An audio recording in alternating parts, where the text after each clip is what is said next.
Sa wakas, nangyari na ang matagal ng inaasahan ng marami. Nagsimula ng magbenta ng langis ang Russia kahit lugi. Kapag naparusahan at binigyan ng malaking diskwento ang mga kumpanya ng pagmimina ng langis, napipilitan silang ibenta ang langis ng mas mababa sa gastos ng produksyon dahil hindi nila madaling mapatigil ang produksyon. Mas magastos pa yon. Kaya lumalabas na ngayon ang pagmimina ng langis ng mga kumpanyang Ruso ay nalulugi na dahil sa mga diskwento na ibinibigay nila sa mga mamimili sa India at China. Bumagsak sa 33-34 na dolyar kada bariles ang presyo ng Urals na langis ng Russia sa Baltic at Black Sea ports na may 27 dolyar na diskwento kumpara sa Brent. Pero hindi pa iyon ang lahat. Humingi ng mas malaking diskwento ang China kaya ibinenta ng mga Ruso ang langis sa kanila na may 35 diskwento kada bariles. Magtatanong ka, bakit nga ba patuloy na ibinebenta ng Rusya ang langis kahit na nalulugi sila? Ayan ang pag-uusapan natin sa episode na ito. Ayon sa datos ng KPLER, mahigit 1 milyong bariles lang bawat araw ang supply ng langis ng Rusya sa India noong Disyembre 2025. Mukhang marami. Pero ito na ang pinakamababang bilang mula Nobyembre 2022 noong nagsimulang aktibong bumili ang India ng murang langis mula Rusya dahil sa digmaan ng Rusya laban sa Ukraine. At ito na ang huling dagok sa ekonomiya ng Rusya. Ang pinuno ng kagawaran ng pananalapi ng Federasyon ng Rusya, si Anton Silvanov, ay nagsabi na ang bahagi ng kita mula sa langis at gas sa badyet ng Rusya ay bababa na sa malapit na hinaharap dahil nauubos na ang mga reserba ng murang hydrocarbons. Oo, ang gasolinahan, hindi yan panghabang buhay. Ako si Alexi Pechi. Tara't pag-usapan natin ang paksang ito. Pero bago tayo magsimula, hinihiling ko na mag-subscribe kayo sa channel na ito, mag-like, mag-iwan ng kahit anong komento at siguraduhing mag-subscribe din sa aking Telegram channel na Pechi News. Ang link ay nasa description. Mga kaibigan, napansin nyo bang parang lagi tayong nahihila manood ng negatibong balita? Sigurado akong karamihan sa inyo, paggising pa lang, agad kinukuha ang telepono para basahin ang balita. At mas napapansin ninyo ang mga negatibong balita kaysa sa mga karaniwan. Bakit ito nangyayari at paano natin maiiwasan ang overload ngayong bagong taon at pista opisyal? Para maintindihan natin ito, hinihikayat ko kayong panoorin ang bidyong ito. Ilalagay ko ang link at idagdag ko rin ang link ng bidyong ito sa description ng video na ito. Inire-recommenda kong bisitahin at siguradong panoorin ninyo ito. Dahil ito ay isang napaka-interesanting psikolohikal na trick ng ating utak na nagtutulak sa atin na mas magbasa ng mga negatibong balita. Kaya nagulat ang mga analyst ng oil market na lulugi na ang produksyon ng langis ng mga kumpanyang Ruso dahil sa mga diskwento sa mamimili sa India at China. Lumabas na noong nakaraang linggo, bumaba ang presyo ng Russian Urals oil hanggang 33-34 dolyar kada bariles sa mga pantalan ng Baltic at Black Sea. Ito na ang pinakamababa mula noong COVID pandemic. Ang diskwento nito kumpara sa Brent ay umabot sa 27 bawat bariles. Parang may mga kawili-wiling epekto na, pero hindi pa yan ang lahat.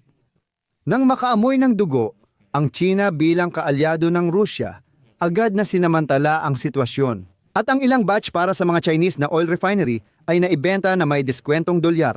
35 kada bariles, ibig sabihin halos kalahati ng presyo. Simple lang ang sabi ng China, kung ayaw nyo sa kondisyon namin, hindi na namin bibilhin ang langis nyo. Hirap ang mga Ruso dahil mahirap at halos imposibleng itigil ang produksyon ng langis. Napaka-komplikadong proseso ito sa teknolohiya. Kapag umaandar na ang oil field mo at aktibo na ito, napakahirap nitong i-preserve o ihinto. Dahil dito, walang pera o teknolohiya ang mga Ruso para gawin ito. Ipaliwanag ko mamaya kung bakit. At dahil dito, napipilitan silang ibenta ang langis kahit palugi para lang, pasensya na, hindi umapaw ang langis at tumapon. Dahil dito, ang industriya ng langis ng Federasyon ng Rusya ay nanganganib malugi at ilang proyekto sa langis ay nalugi na dahil sa hirap kunin ito. Pag-uusapan pa natin hiwalay ang kahirapan ng pagkuha dahil interesante ito. Tulad ng alam natin, patuloy pa ring gumagana ang mga minahan na may kaunting kita dahil sa pinababang buwis sa pagmimina ng likas na yaman. Ito ang pangunahing pinagkukunan ng kita ng budget ng Russian Federation mula sa langis at gas. Ayon sa Reuters, Mga 20 kumpanya ng langis sa Russia ang nagbabayad ng zero na buwis sa pagmimina ng likas na yaman at kumikita ng halos $20 kada bariles. Kahit sa presyo ngayon ng EURALS, mga 30 kumpanya pa ang gumagamit ng mas mababang buwis at patuloy ding kumikita. Pero ibig sabihin nito, kahit na parang kumikita ang mga kumpanyang ito para sa budget, halos wala naman talaga silang binabayaran. Doon talaga ang ideya. Sila ang dapat magdala ng kita sa gobyerno. Sa huli, ang medyo maayos lang ang kalagayan ay yung mga lumang minahan sa Volga at kanlurang Siberia na may malalaking reserba at mahalaga malapit sa oil pipeline. Pero yung mga minahan na may buong rate ng NDPI, ibig sabihin buwis sa likas na yaman, na malayo sa pipeline at may mahirap na kondisyon ng pagmimina, ay nagdadala na ng $5 na lugi sa bawat bariles na naibebenta. Pero makatarungan ding sabihin na may ilang kumpanya sa Rusya na kumikita pa rin sa langis. Nakakakuha pa rin sila kahit papaano ng kita. At dito, nagbigay ang Reuters ng isang napaka-interesanting matematika. Kaya, ang presyo ng langis na Urals ay nasa mga $40 at ito ay kasama na ang diskwento. Mula sa perang ito, mga $26 o 65% ang napupunta sa buwis at halos $4 pa. Ito ay napupunta sa gastos para sa balon hanggang $7 at ito rin ang gastos sa transportasyon ng langis na ito. Sa dulo, $3 kada bariles ang natitira. Akala mo, ito na ang kita na dapat sana'y pantustos sa gastusin ng mga kumpanya para sa hinaharap na produksyon, pagbabarena at pagpapanatili ng mga minahan ng langis. Ibig sabihin, may $3 na kita pero parang wala rin. Huwag ding kalimutan, ang industriya ng langis ng Rusya na apektado ng mga parusa at walang akses sa kanluraning kagamitan ay unti-unting pumapasok sa krisis. Hindi ka naniniwala? Heto pa ang ilang mga numero. Sa unang kalahating taon, bumagsak ng 3 beses ang kita ng Rosneft, 2 beses para sa Lukoil, 54% para sa Gazprom Neft at nalugi ng 454 bilyong rublo ang Surgutneftegas sa 6 na buwan. Ang kita ng Russia mula sa langis at gas mula Enero-Nobyembre 2025 ay bumaba ng 21% at noong Disyembre ay pinakamababa mula Agosto 2020. Ang budget ng Russia para sa 2026 ay ginawa ng gobyerno base sa inaasahang presyo ng Urals na $56 kada bariles. Pero sa ngayon, mas mababa ng halos 30% ang aktwal na presyo kaysa sa inaasahan. Pero simula pa lang ito. Ayon sa Bloomberg, ang dami ng supply ng langis ng Russia sa India noong Disyembre 2025 ay umabot lang sa mahigit 1.1 milyong bariles kada araw na siyang pinakamababa mula pa noong Nobyembre 2022. Noong Nobyembre din ng taon na yon, ang India ay bumibili mula Russia ng halos 1.8 milyong bariles ng langis araw-araw. Ayon sa kalkulasyon, noong ikalawang linggo ng Disyembre at kasabay ng paghigpit ng parusa ng Amerika sa industriya ng langis ng Russia, bumagsak sa 712,000 bariles kada araw ang pagbili ng langis ng India mula Russia. Pero umakyat ito sa 1.1 milyon. May ilang Indian refinery ng langis na nakahanap ng paraan para bumili ng langis, hindi mula sa mga kumpanyang Ruso na may parusa. Kahit ganoon, hindi pa rin naibalik ang dami ng langis bago ang mga parusa. At kahit sa ganitong mga kondisyon, sinabi ng mga opisyal ng India na sa pagtatapos ng Disyembre, bumaba ang import sa 800,000 bariles kada araw. Ang susunod na balita na talaga namang nagpasaya sa akin ng husto. Ibig sabihin, malinaw na ang lahat, parusa, diskwento, at BP. Pero may isang mahalagang balita.